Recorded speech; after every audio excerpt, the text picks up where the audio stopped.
All right, me. It is December 5th, and I've just finished reading The Curious Incident of the Dog in the Nighttime by Mark Haddon. Either Haddon or Hayden. I don't know which one. This is the second time I've read this, really second and a half. And then I had to buy a new book. That's a whole other story that I'll probably go on with this, but I read this book first when I had just gotten back from my first year working at camp. And then I brought it down to Bloomington to share with my then girlfriend, and then we broke up, and then my book was still there. So then I had to buy a new book. I didn't buy the new book until recently. But then also, I say 2.5 times because when I was working as a substitute in Indiana, they were actually reading this book as part of their junior classes or sophomore classes. I don't remember which one, but they were reading it as part of the class, which I thought was really nice, really fantastic, actually, because it is a very good book to look at a lot of by very specific things within literature. So that's my own little history with the book. The book itself is really incredible. It is written from the perspective of a teenager who, as a person who is very heavy on the autism spectrum, right? And with writing from this perspective and writing these things, they can either be very hit or very miss, right? You're taking a huge swing and you just don't know which way it's going to go sometimes, because it's just like it's a huge undertaking, right? And you have to be very careful with it, but I think this one does it very well.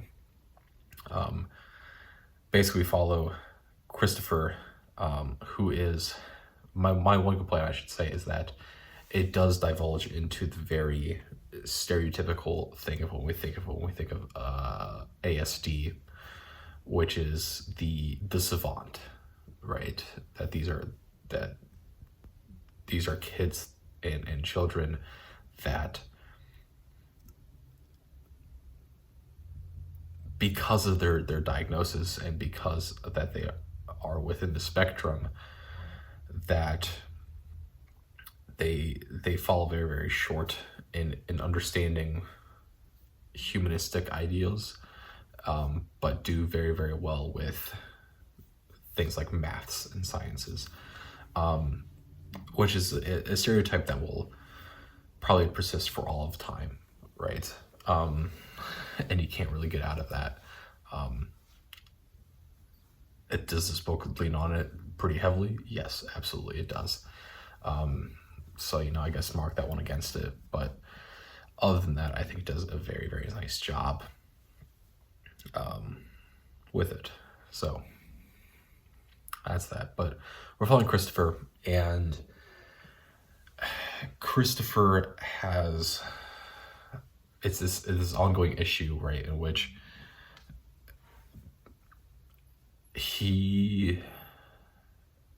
what's the best way to put this? It's much like a lot of other pieces of literature, right, in which, or I don't even know what the best way to phrase this is.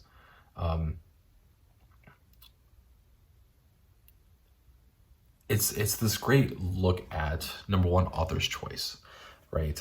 And character development and character choice, right? With my junior classes, we did Catcher in the Rye, and we used that to study and look at author's choice and language and things like that. And Catcher in the Rye is a very good way to do that, and it makes a lot of sense, and it's very easy to look at and there's nothing really, really complicated in it. And it's written the same kind of stream of consciousness style.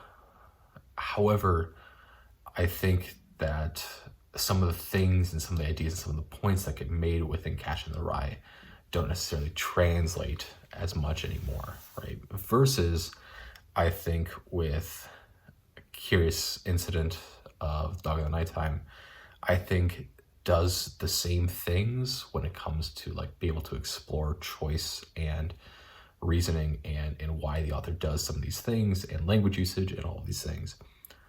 But I think because it's in a more modern context, and because it is written in a way which is intentionally designed to be easier to understand, but also much more freeform.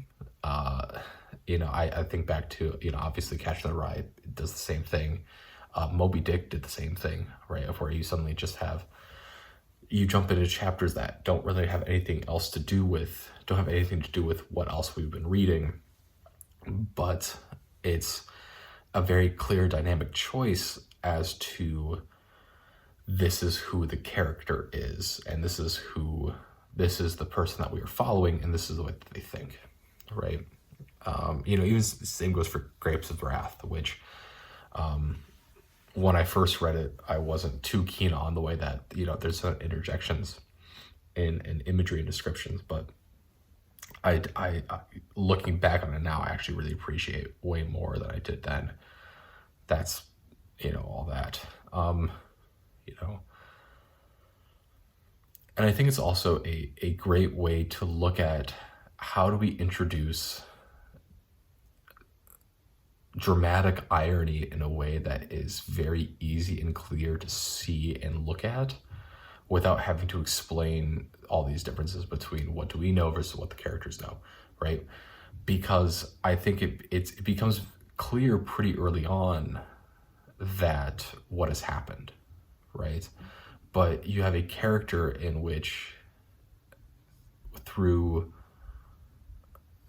humanistic ideals, doesn't necessarily make those connections and connect those dots, even if to us they may seem very, very simple, right? Which is just part of the character, right? Part of the way that this gets played and everything. And just like the lack of like taking it one step further in Christopher's mind, but then we as the audience are then allowed to take those 1, 2, 3 extra steps to understand what is happening, is really, really, really nice, right? In terms of like, hey, look, if you're going to teach this, here's how you do it, here's what we're doing. It's actually a really nice book to do that with. Yeah. And then you also get to a lot of other things, right? You get into this whole thing of like, what is truth versus doing the right thing, right? Where you have Christopher's father, Christopher, because he is also has a lot of behavioral issues that come along with this. As a parent, it's very often difficult, and you see parents, it's not uncommon for parents who have children with massive behavioral problems to feel disconnected from parenting because their children aren't what they envision them to be, right? And it is obviously, if choosing to have a child, you're also choosing to have a child that is not necessarily like what the expectation is, right? However, it can still be difficult, right? Because you're still a human being and you're still a person, right? And, you have this massive disconnect between Christopher's mother and what she wanted in having a child versus the child that she ended up having. And because of that, she ends up leaving. Christopher's father makes the decision that he is going to lie to Christopher about what has happened to his mother. And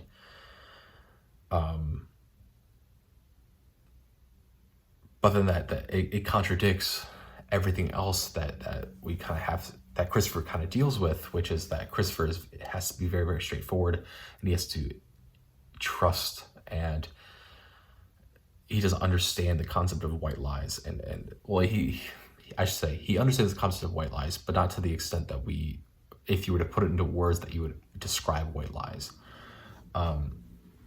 And so, because everything has to be so straightforward and very honest, he doesn't understand how difficult this is for everyone involved. And then with that, right, he's doing all this investigating into the death of a dog, which sparks this entire downward spiral of everything. And, it's a thing of where, like, were things better when Christopher didn't know, right? Because everyone seemed to have their life somewhat figured out. And it wasn't the happiest, but everyone got through it, right? And then Christopher finds out all this stuff about his mother and about the dog and his own father. And it rips up and it hurts a lot of people in his discovery, right? And his desire to solve things and figure them out. And it's a large question of, things are the way Christopher wanted them, but are they actually better this way? Or were things better when he didn't know? Which is a difficult thing to do, right? Yeah. So, I mean, this book is really, really nice. I think, if I've talked about this before, but like prospective parents, I think it's a very nice book for prospective parents and some of the harsh realities of what you're dealing with, in which sometimes children don't act the way that you want them to, or don't behave the way that you want them to, and you have to learn how to live with it. You just have to, right? Because children are children, and the world works the way it works sometimes. So yeah, that's Curious Instead of Dog in the Nighttime. Yeah, very good book.